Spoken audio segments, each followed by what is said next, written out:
यार पंजाबी असी वासी पंज दरियावां दे है आरो पार पंजाबी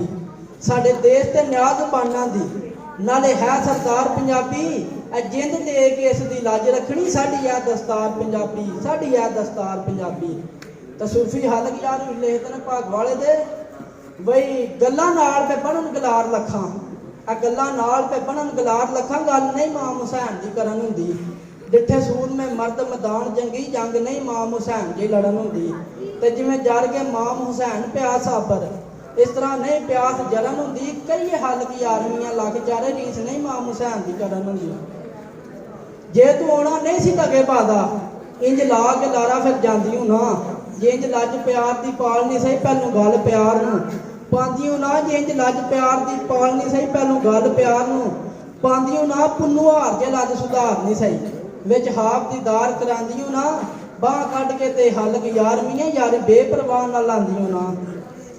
नूरे नबी नूं बशर बनाने वाले जरा सामने आ समझा के दस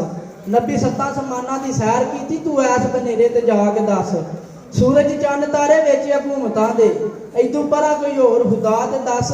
दार हजूर ते बादू कसूर मंदा किधरों उधरों कसूर बख्शा के दस। एक सजदा बलीस ने ना कीता एक सजदा बलीस ने ना कीता उस गल दा की सी असर पिया मुसलमान कादा तेरा ईमान किस दा जड़ा नबी नूं आख ने बशर पिया करे लाख इबादतां नहीं काम तेरे इस वरज विचों खाना कसर पिया फायदा होना कख नहीं कसूर मंदा भावें नज़म बोले भावें नसर पिया। ते मैं मन्निया अरश अजीम दा बड़ा रुतबा